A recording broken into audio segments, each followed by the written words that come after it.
औज़ु बिल्लाहि मिनश्शैतानिर्रजीम बिस्मिल्लाहिर्रहमानिर्रहीम। शुरू अल्लाह के नाम से जो बड़ा मेहरबान और नहायत रहम वाला है। Chapter number 8 second year mathematics की हमारी क्लास है और जनाब इसमें हम जो है वो अब एक्सरसाइज का बाकायदा आगाज़ करेंगे। इस वीडियो से पहले अगर आप देखें मेरे बेटा तो हमने कोनिक सेक्शन के हवाले से कोई 5 वीडियोस आपको शेयर की थी। 5 वीडियोस हमने बनाई हैं। कुछ बातें तो क्लास के अंदर पढ़ा भी दी थी, फिर बाद में आपकी सहूलत के लिए हमने उसकी वीडियोस भी बना दी थी।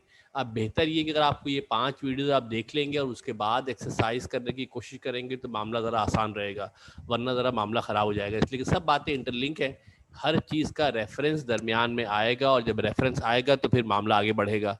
तो बेहतर ये है कि आप इस वीडियो को देखने से पहले, जिन लोगों ने अगर नहीं देखी है वीडियो, तो स्पेशली जो लास्ट वीडियो चौथी वीडियो है कि आपके पास जो है वो कंडीशन ऑफ टेंजेंसी की वीडियो और पैराबोला हाइपरबोला एलिप्स क्या होते हैं ये आपको पता होना चाहिए। सवाल हम करेंगे मेरे टाज एक्सरसाइज 8.4 के तमाम सवालात नहीं करेंगे, कुछ सवालात आगे पीछे करके करेंगे क्योंकि टाइम भी शॉर्ट है और एग्जामिनेशन के हवाले से चंद मखसूस सवालात ही है जो एग्जाम के अंदर पूछे जाते हैं। अब बोलोगे सर ने डायरेक्टली क्वेश्चन नंबर 30 लिख दिया है। 30 क्वेश्चन पहले कर लेंगे, क्वेश्चन 1, 2 और 4 बाद में करेंगे। वो क्वेश्चन 1 करेंगे, 2 करेंगे और भी सवाल करेंगे। आज की क्लास में कोशिश ही करेंगे, आज की क्लास में कोशिश ही करेंगे question number 30, question number 1, question number 2 और क्वेश्चन नंबर 4 जनाब कर लें। प्रायोरिटी के लिहाज से, इंपॉर्टेंस के लिहाज से सवाल मैं करवाने की कोशिश करूंगा कि जो सवाल जो एग्जाम में इंपॉर्टेंट है वो पहले कर लें, ताकि बार बार प्रैक्टिस आप करेंगे तो बेहतर हो जाएगा। क्वेश्चन नंबर 30 के बारे में बता दूं कि ये मॉडल पेपर में भी सवाल मौजूद है। ये सवाल मॉडल पेपर के अंदर भी मौजूद है और आप पास पर खोल के देखेंगे तो लगता है कि 8.4 में एक ही सवाल है। ये हर दूसरे साल, हर साल जो है ना, ये सवाल 8.4 का क्वेश्चन नंबर 30 हर साल जो है वो दूसरे साल पूछ लिया जाता है। 2019 में भी आया था, मेरे ख्याल से 18 में भी आया था, फिर जो मॉडल पेपर आया है उसके अंदर भी सवाल है। वजह इसकी ये है कि सबसे आसान सवाल है, इससे आसान सवाल हो नहीं सकता। ठीक है जी, तो इसलिए एक अक्सर दफ़ा जो है पूछ लेते हैं। तो ये 4 सवालात हैं जो इंशाल्लाह आज की क्लास में करने की कोशिश हम करेंगे। तवज्जो देके फोकस कीजिएगा, ध्यान से समझिएगा। इसके लिए आपको पता होना चाहिए कि पैराबोला की general equation Y square equal to 4ax होती है और जनाब आली जो पैराबोला होता है उसकी जनरल और जो पैराबोला है उसकी equation Y square equal to 4x होती है। इलिप्स की equation X square upon A square plus Y square upon B square equal to 1 होती है और हाइपरबोला की इक्वेशन में माइनस साइन आता है, X square upon A square minus Y square upon B square equal to 1 होता है। ये पैराबोला हाइपरबोला एलिप्स की जनरल इक्वेशन पता होनी चाहिए और जो टर्म्स इसके दरमियान में इस्तेमाल हुई है, एसेंट्रिसिटी क्या होती है, फोकस क्या होता है, लेटेस्ट सेक्टम क्या होता है, डायरेक्टर्स क्या होता है, ये तमाम बातें पता रहेंगी तो एक्सरसाइज करने में मजा आएगा, अदरवाइज प्रॉब्लम रहेगा। स्टार्ट कर रहे हैं क्वेश्चन नंबर 30 से। बोलोगे सर ने भी 30 पहले फंसा दिया सवाल, चलो ओके जी। सवाल देखते ही बहुत इंपॉर्टेंट है ये, जो सोते जागते उठते बैठते सवाल याद होना चाहिए। शो दैट द एसेंट्रिसिटी को ई से रिप्रेजेंट करते हैं। Show that the eccentricities E1 and E2 of two conjugate hyperbola satisfy the relation E1 का स्क्वायर प्लस E2 का square is equal to E1 का स्क्वायर इनटू E2 का square. तवज्जो देके गौर से देख ले क्या कह रहे हैं। सवाल को साबित करना है, साबित करना है कि show that the eccentricity is E1 and E2 of two conjugate hyperbola. दो हाइपरबोला है, कॉन्जुगेट है। अब ये कॉन्जुगेट हाइपरबोला क्या होता है बताते हैं अभी आपको। एक की एसेंट्रिसिटी E1 है, एक की एसेंट्रिसिटी E2 है, तो ये इस रिलेशन को सेटिस्फाई करेगा। E1 का स्क्वायर प्लस E2 का square is equal to E1 का स्क्वायर इनटू E2 का स्क्वायर। जो प्लस था उसकी जगह मल्टीप्लाई का निशान आ गया, जो प्लस था उसकी जगह पर मल्टीप्लाई का निशान हमारे पास आ गया है। इसको हमने वेरीफाई करना है। सॉल्यूशन को देखते हैं, तवज्जो देके देखिएगा। Let E1 is the eccentricity of hyperbola. Hyperbola की इक्वेशन क्या होती है? हाइपरबोला की इक्वेशन होती है X square upon A square minus Y square upon B square is equal to 1। X square upon A square minus Y square upon B square is equal to 1। ये eccentricity E1 eccentricity है इस hyperbola की। और जब मैं इस तरह की इक्वेशन लिखता हूं तो इसका मतलब क्या होता है कि इसका सेंटर 0 0 पर है। सेंटर कहाँ पर है, 0 0 पर है, और transverse axis along x axis है। कैसे पता चला कि transverse axis along x axis है? इसलिए कि y की वैल्यू नेगेटिव में है, x की वैल्यू पॉजिटिव में है। पिछली वीडियोस को देख लीजिएगा, बहुत डिटेल से तफसील से ये बात समझाई हुई है कैसे इक्वेशन को देख के आइडेंटिफाई करते हैं। फार्मूला क्या होता है एसेंट्रिसिटी का? एसेंट्रिसिटी का फार्मूला होता है c अपॉन ए। एसेंट्रिसिटी का फार्मूला क्या होता है? एसेंट्रिसिटी का फार्मूला होता है c अपॉन ए। इस हाइपरबोला की जो एसेंट्रिसिटी होगी किसके बराबर हो जाएगी? c अपॉन ए के बराबर हो जाएगी। ऐसी होगा ना भाई, जो एसेंट्रिसिटी हमारे पास होगी किसके बराबर हो जाएगी? c अपॉन ए के बराबर इसकी एसेंट्रिसिटी हो जाएगी। तवज्जो देके फोकस करके ध्यान से देख ले, आपने पढ़ा हुआ है, सारे फार्मूले पीछे याद होने चाहिए। एसेंट्रिसिटी का फार्मूला क्या होता है? c अपॉन ए होता है। एसेंट्रिसिटी c अपॉन ए हो गई। अब आता है कॉन्जुगेट हाइपरबोला क्या होता है। इसको नाम दे दिया क्वेश्चन नंबर 1 का। क्या नाम दिया इसको? 1 का नाम दिया। Now let E2 is the eccentricity of the conjugate hyperbola. Conjugate hyperbola ऐसा हाइपरबोला होता है जिसमें A और B की जगह बदल जाती है। क्या होती है A और B की जगह? यानी कि B की जगह A आ जाएगा, एक जगह B आ जाएगा, वैल्यूज इंटरचेंज हो जाती है। एक्सेस सेम है, एक्सेस क्या है इसका? सेम है, X square upon B square minus Y square upon A square. A parabola in which the values of a and b are interchanged is called conjugate hyperbola. The eccentricity of conjugate hyperbola, चलो hyperbola लिखना भूल गए, लिख देते हैं eccentricity of conjugate hyperbola। अब hyperbola समझ लो क्या? कॉन्जुगेट हाइपरबोला एक ऐसा हाइपरबोला होगा जिसमें जगह बदल जाएगी। किसकी मेरे बेटा? किसकी जगह बदल जाएगी? कॉन्जुगेट हाइपरबोला एक ऐसा हाइपरबोला होगा जिसमें हमारे पास जो है वो कॉन्जुगेट हाइपरबोला ऐसा हाइपरबोला होगा जिसमें के ए और बी की जगह बदल जाएगी। यानी क्या हो जाएगा? X square upon B square, x square upon B square minus Y square upon ए स्क्वायर। देख लो यहाँ पर एक्स स्क्वायर अपॉन ए स्क्वायर था यहाँ पर, और y square upon B square. तब क्या हो गया? X square upon B square हो गया, वाई स्क्वायर अपॉन ए स्क्वायर हो गया। ठीक है, पक्की बात है, इज इक्वल टू 1। अब क्या हो गया मेरे बेटा? अब इसकी जो एसेंट्रिसिटी होगी, एसेंट्रिसिटी में क्या होता है? सी ऊपर आता है और ट्रांसवर्स एक्सेस की वैल्यू नीचे आती है। यहाँ ट्रांसफर्स एक्सेस में ए था तो सी अपॉन ए आया था। यहाँ पर जो एसेंट्रिसिटी होगी वो सी अपॉन बी होगी। समझ लेना बात ध्यान से। कॉन्जुगेट हाइपरबोला के लिए, किसके लिए? कॉन्जुगेट हाइपरबोला के लिए जो ई की वैल्यू होगी, कॉन्जुगेट हाइपरबोला के लिए जो ई की वैल्यू होगी वो सी अपॉन बी के बराबर होगी। किसके बराबर होगी? सी अपॉन बी के बराबर होगी। इसलिए कि जो जो एसेंट्रिसिटी होती है ऊपर तो सी आता है, नीचे जो वैल्यू आती है वो मेजर एक्सिस के नीचे वाली वैल्यू आती है। मेजर एक्स किसकी वैल्यू आती है? यहाँ हम ट्रांसफर एक्सिस कहते हैं। यहाँ देख लो गौर से, एक्स के नीचे जो वैल्यू प्लस वाली थी, थोड़ा सा और तवज्जो करके देख लो, यहाँ मेरे बेटा ए था तो नीचे ए आया था, यहाँ एक्स के नीचे बी है तो नीचे बी आ गया। ये छोटी सी ट्रिक है, याद रखनी है। कॉन्जुगेट हाइपरबोला की जो एसेंट्रिसिटी होगी वो सी अपॉन बी होगी। कॉन्जुगेट हाइपरबोला की एसेंट्रिसिटी सी अपॉन बी होगी। इसको नाम दे देते हैं equation number squaring and adding. अगर हम क्या करें, इन दोनों को स्क्वायर करके ऐड कर लें, इसका स्क्वायर क्या हो जाएगा? C square upon E one का square is equal to C square upon A square होगा लेफ्ट, और ये क्या हो जाएगा? ई टू का square is equal to C upon B का स्क्वायर हो जाएगा, C square upon B square. दोनों को स्क्वायर किया है, स्क्वायर करके ऐड कर लिया, ई वन का स्क्वायर प्लस ई टू का स्क्वायर। ई वन किसके बराबर है? सी अपॉन ए का स्क्वायर, सी अपॉन बी का स्क्वायर। ई वन या चाहो तो लेफ्ट हैंड साइड लिख दो या स्क्वायरिंग एंड एडिंग कर लो, या तो लेफ्ट हैंड साइड लेकर लेफ्ट हैंड साइड के अंदर वैल्यू पुट कर दो, ई वन का स्क्वायर प्लस ई टू का स्क्वायर।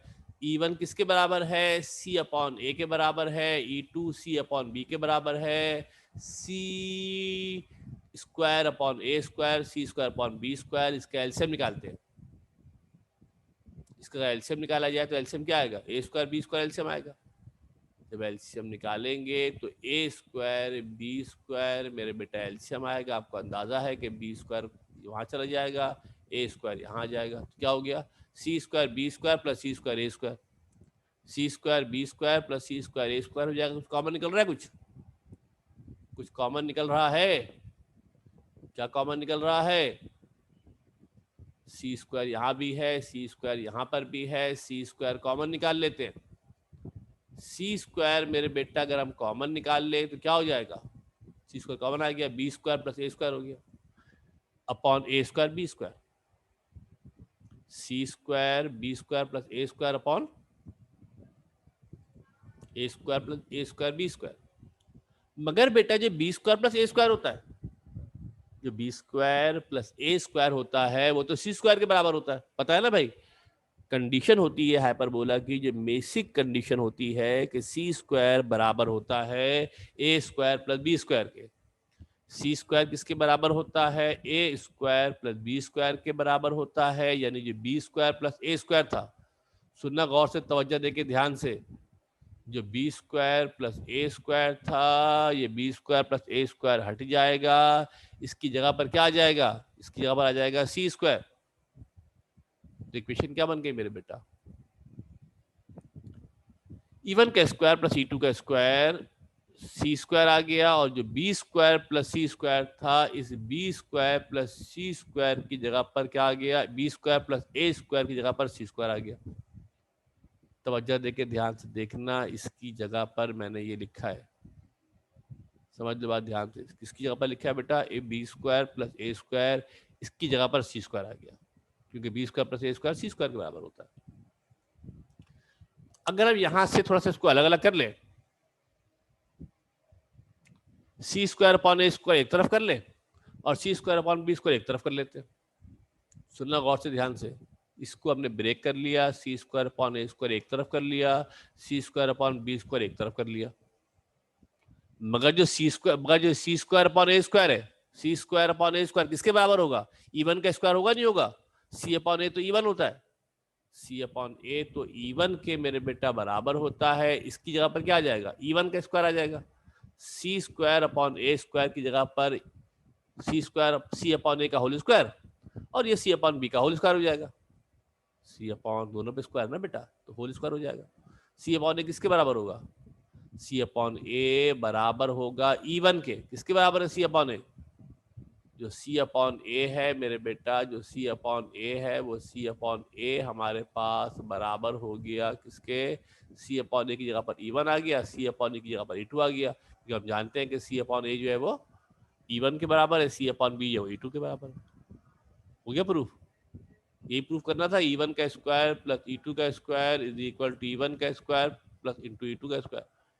ये बच्चों वाला खेल वाली बात है, ये बच्चों के खेल जैसी बात है, इसको तवज्जो देके ध्यान से 3-4 दफा प्रैक्टिस करना, पता नहीं क्या जादू टोना है इस सवाल के साथ कि ये पूछते हर साल है, ये बहुत तफसील के सही है। अक्सर आप देखोगे 5 ईयर में जब आपने 5 पेपर देखोगे तो ये कम से कम 5 दफा ये सवाल एग्जाम के अंदर आया हुआ है, जो करंटली मॉडल पेपर है इसके अंदर भी ये सवाल है, ये कंटिन्यूटी में हर साल ही सवाल आ जाता है ये, तो इसलिए इस सवाल को मैंने पहले भी करा दिया, हालांकि ये लास्ट सवाल एक्सरसाइज का, जो एक्सरसाइज 8.4 है इसका लास्ट सवाल है, मगर मैंने इसको पहले इसलिए करा दिया है कि ये एग्जाम के हवाले से बहुत ज़्यादा इंपॉर्टेंट है, पक्का सॉलिड किस्म का सवाल है। इनके बहुत से लोग तो ऐसे हैं, यकीन नहीं करोगे 8.4 में सवाल कराती है कि ये वाला कर लो आ जाएगा, इतना इंपॉर्टेंट सवाल है, तो इसलिए ज़रा ध्यान से फोकस करके सवाल को कर लीजिएगा, ठीक है मेरे बेटा। तो ये आपके पास 30th क्वेश्चन हो गया है। इसका बेसिकली देखा जाए तो जो हमने कंडीशन वगैरह लिखवाई थी उनसे कोई इतना वास्ता भी हमारे पास नहीं था। अब before we start the next question, अगर हम अगले सवालात के ऊपर जाएं तो 2-3 बातें यहाँ समझने की हमारे पास है, 2-3 बातें यहाँ समझने के लिए हमारे पास है कि जिन लोगों ने, मैंने पहले भी रेकमेंड किया था, जिन लोगों ने पिछली वीडियोस नहीं देखी हैं, आपको याद होगा तो हमने कंडीशन ऑफ टेंजेंसी के कुछ कंडीशन लिखवाई थी, इक्वेशन ऑफ नॉर्मल, टेंजेंट क्या होता है, नॉर्मल क्या होता है, ठीक है जनाब, ये कुछ बातें लिखवाई थी। उसके बाद हमने आपको ये मेंशन किया था कि टेंजेंट की इक्वेशन क्या होती है पैराबोला के लिए, नॉर्मल की इक्वेशन क्या होती है, कंडीशन ऑफ टेंजेंसी क्या होती है, पैराबोला के लिए c बराबर होता है a अपॉन m के लिए, ये पॉइंट ऑफ कॉन्ग्रुएंसी होता है। ये हमने लास्ट वीडियो है बेटा, इसको लाजमी देख लेना, ये लास्ट वीडियो है, लाजमी इसको देख लीजिएगा। ये चंद फार्मूलाज है, सिर्फ रिवाइज करवा रहा हूँ कि टेंजेंट का ये इक्वेशन, टेंजेंट की इक्वेशन मालूम करने का ये फार्मूला होता है, नॉर्मल का ये फार्मूला होता है, कंडीशन ऑफ टेंजेंसी क्या होती है, a square m square plus b square is equal to c square, y is equal to mx plus c, वो लाइन है जिसको टच करती है। और लाइक दैट हमारे पास सिमिलरली हाइपरबोला के लिए कंडीशन थी, ये हमने लास्ट क्लास के अंदर बेटा मेंशन किया हुआ है। मैं फिर आपसे रिकमेंड कर रहा हूँ, शायद मैंने आज भी व्हाट्सएप पर डाला था कि आप इस वीडियो को लाजमी तौर पे देख लीजिएगा। तो ये ज़रा तवज्जो से देख लीजिएगा। अब हम इस काबिल हो गए हैं कि we are in position to start the question number 1। पहला सवाल हम कर सकते हैं, साबित ये करना है, prove that the line lx plus my plus n is equal to 0 and the ellipse x square plus y square, x square upon a square plus y square upon b square is equal to 1 have just one point in common if a square l square plus b square m square minus का n square is equal to 0। यहाँ पे square लिखा हुआ है।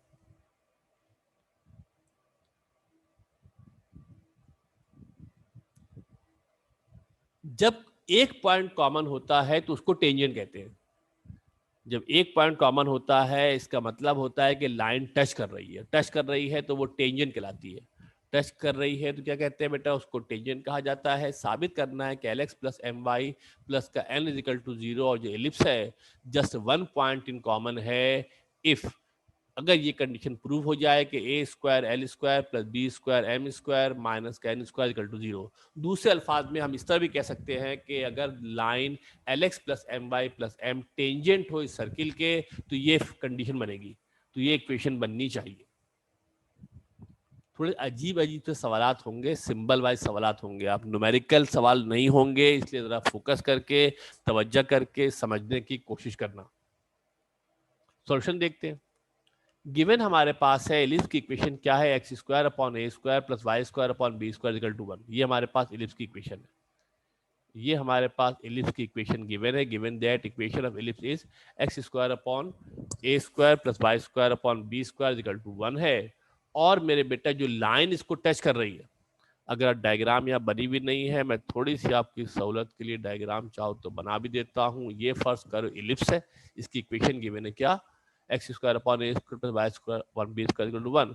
और एक line क्या कर रही है मेरे बेटा, इसको टच कर रही है। एक लाइन क्या कर रही है, इसको मेरे बेटा टच कर रही है। और जो लाइन हमारे पास टच कर रही है, कहीं भी टच कर सकती है। टच करने के मतलब होता है just one point in contact है। टच करने के मतलब क्या है, फर्स्ट करी लाइन टच कर रही है, just one point in contact है। और जो लाइन टच कर रही है उस लाइन की इक्वेशन क्या है, l x plus M Y plus का n equal to 0। L x plus का एम वाई प्लस का एन इजिकल टू 0 वो लाइन है जो कि इसको टच कर रही है। देख लेते हैं गौर से बेटा, हम इस इक्वेशन को हम कन्वर्ट करेंगे y is equal to M x plus c की फॉर्म में। किसमें कन्वर्ट करेंगे, y is equal to M x plus c की फॉर्म में कन्वर्ट करोगे। मैं फिर दोबारा जाकर मेरे बेटा थोड़ा सा आपको जो ऑप्शन है मैं आपको रिवाइज करा देता हूं कि जब कंडीशन ऑफ टेंजेंसी की बात करते हैं, जब कंडीशन ऑफ टेंजेंसी की बात करते हैं, जो लाइन टच करती है वो y is equal to M x plus B की फॉर्म में होती है। यानी y अलग होता है, m के जो x के पीछे वाला होता है उसको m कहते हैं, साथ में c होता है। टच करेगा तो ए square M square, a square वो कोफिशिएंट जो यहाँ मौजूद है, बी स्क्वायर जो कोफिशिएंट यहाँ मौजूद है, m जो x का कोफिशिएंट होगा यहाँ पर, और c जो यहाँ पे कांस्टेंट होगा। ये हमारे पास कंडीशन प्रूफ होगी। जबकि लाइन क्या होनी चाहिए, y is equal to M x plus, जो लाइन हमारे पास है क्या होनी चाहिए, y is equal to M x plus c होनी चाहिए। इसमें से हम y को अलग करेंगे। किसको अलग करेंगे बेटा, y को अलग करेंगे। जब y को अलग करेंगे तो क्या हो जाएगा बेटा, जो m यहाँ मल्टीप्लाई हो रहा था वहां जाके डिवाइड हो जाएगा। y is equal to L upon M multiply by M upon N हो गया। L upon M multiply by N upon M हो गया। x का जो पूरा कोफिशिएंट है, सुनना गौर से, जो x का पूरा कोफिशिएंट है वो एल अपॉन एम है, और जो कांस्टेंट नंबर है वो कौन है, एन अपॉन एम है।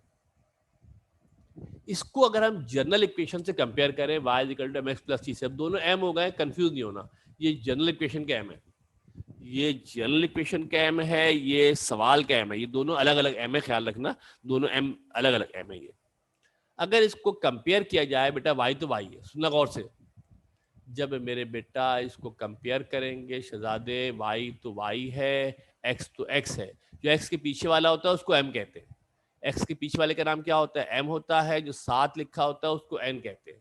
कंपेयर किया जाए मेरे बेटा तो m बराबर हो जाएगा माइनस एल अपॉन एम के। माइनस साइन के साथ लेंगे, क्या करेंगे मेरे बेटा? माइनस साइन के साथ लिया जाएगा, इसको भी माइनस साइन के साथ लेंगे।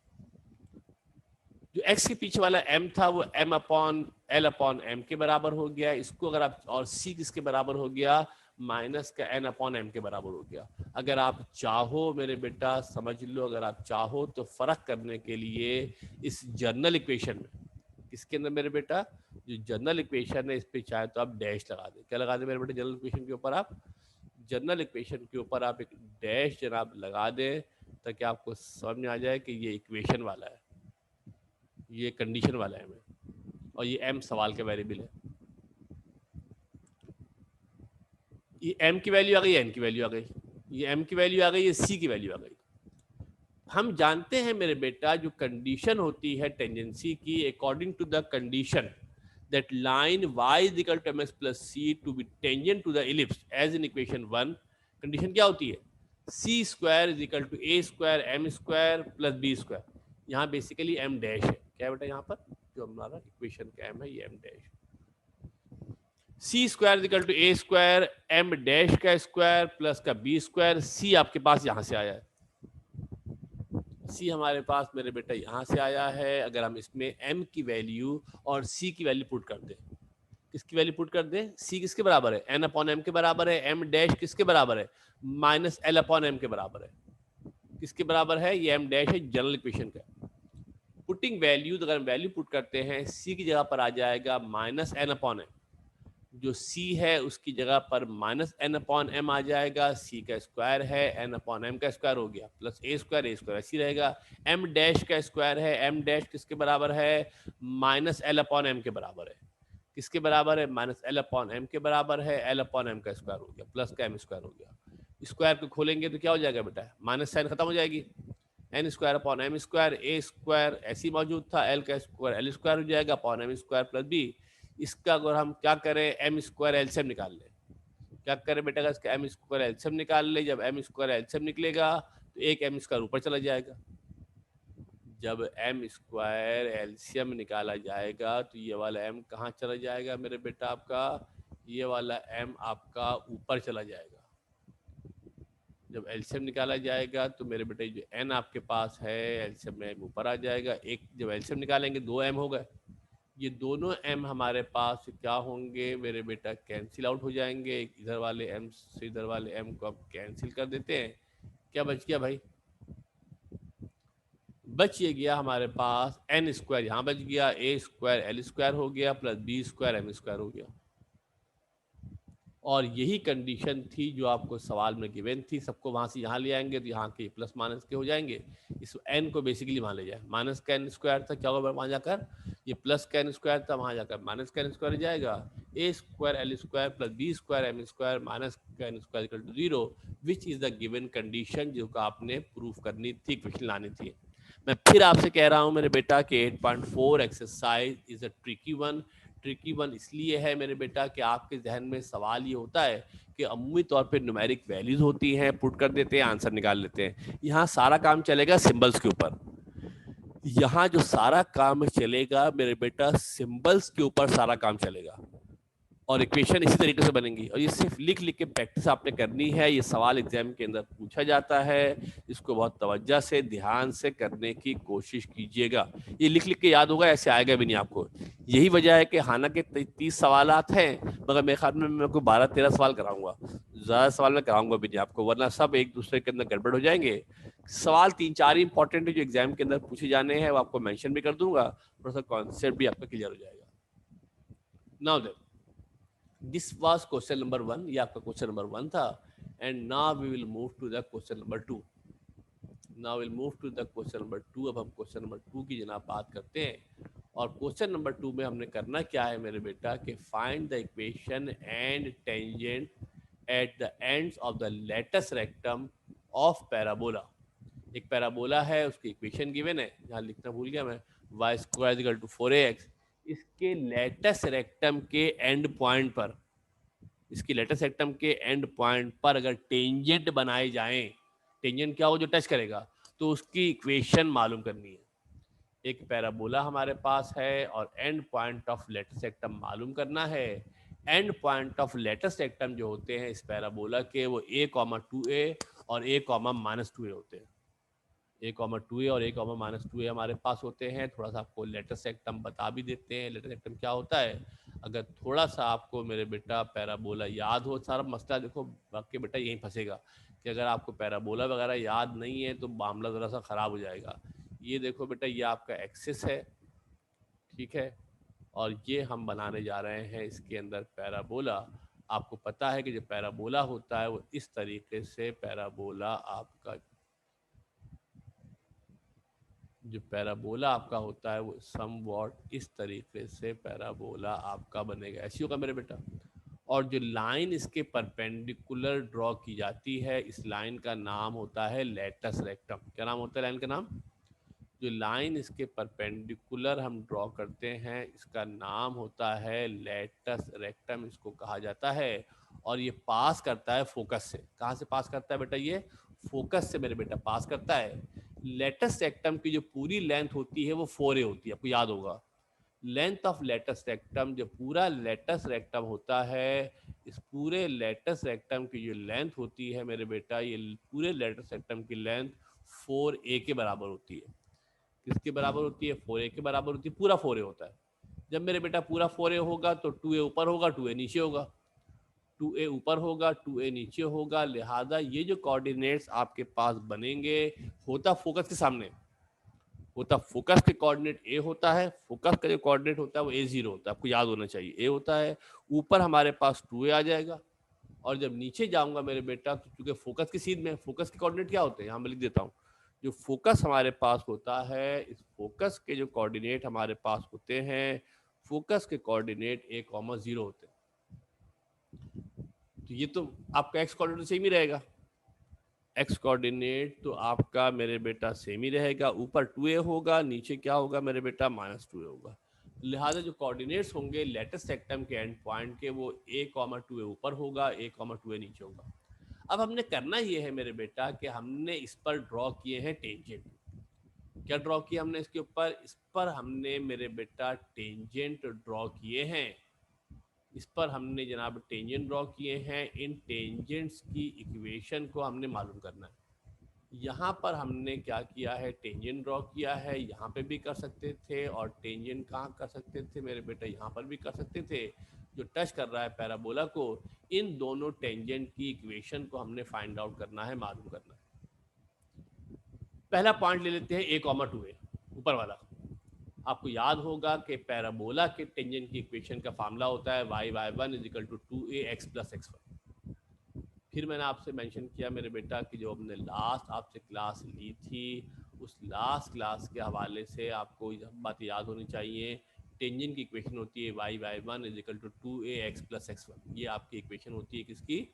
इक्वेशन ऑफ टेंजेंट की इक्वेशन होती है, जो आपके जहन में याद होनी चाहिए। ठीक है मेरे बेटा? तो y1 हो गया हमारे पास। जो x1 y1 है वो कौन है? हम ले रहे हैं भी a, 2a। तो जो y1 था बेटा इक्वेशन के अंदर क्या था? y1 की जगह पर कितना आ गया? y1 की जगह पर कितना आ गया? 2a आ गया। ये y1 है मेरा, देख लो गौर से, तवज्जो देखे। ये हमारे पास y1 है। y1 किसके बराबर है? y1 बराबर है 2a के। और जो x1 है मेरे बेटा, वो किसके बराबर है? x1 बराबर है a के। वैल्यू पुट कर दी मैंने। x1 की जगह पर a लिख दिया, y1 की जगह पर 2a लिखा। 2a दोनों तरफ था, कैंसिल हो जाएगा, और इक्वेशन हमारे पास बन जाएगी क्या? x, ये चाहे तो y को वहाँ ले जाते हैं, एक लाइन हमने कम की है, ये y = x + a होगा। यहाँ मैं चलो आपके लिए इजाफा कर देता हूँ कि ये इक्वेशन बन जाएगी y = x + a, हमारे पास इक्वेशन हो जाएगी। इस y को अगर मैं दूसरी जानिब ले जाऊँ, इस y को अगर मैं दूसरी जानिब ले जाऊँ, तो y प्लस का था, क्या होगा वहाँ जाकर? माइनस का हो जाएगा। तो x - y + a = 0, ये हमारी बन जाएगी इक्वेशन ऑफ टेंजेंट। ये एक डायग्राम आपको सामने शायद नज़र आ रही होगी। अब ज़रा मैं आसान कर देता हूँ डायग्राम को, अपनी वाली मिटा देते हैं, इसी को इस्तेमाल कर लेते हैं। एक टेंजेंट मेरे पास ये बन रहा है,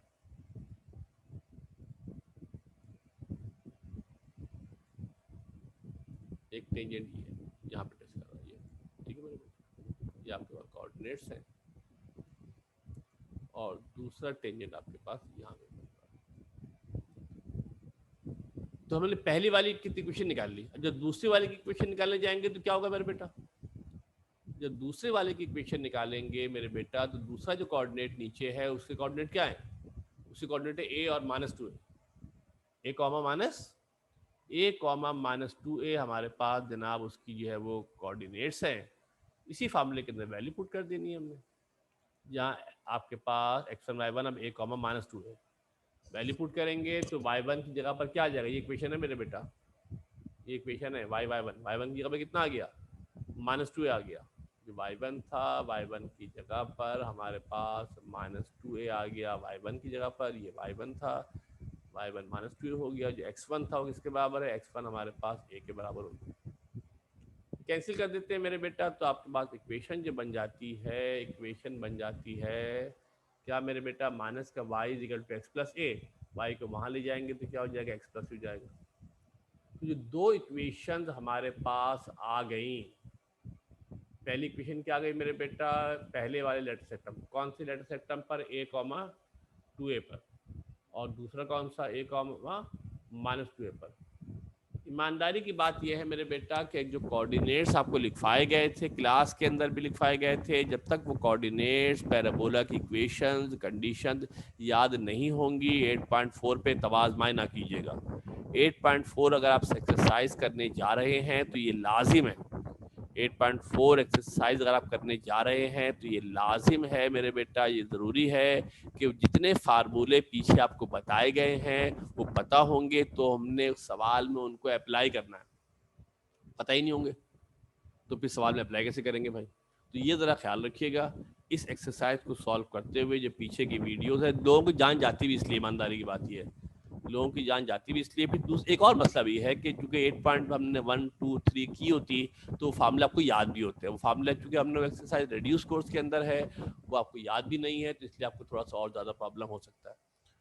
तो बहरहाल इसको आप घर पे करने की कोशिश कीजिएगा, ठीक है मेरे बेटा, घर पे इसको आप करने की कोशिश कीजिएगा।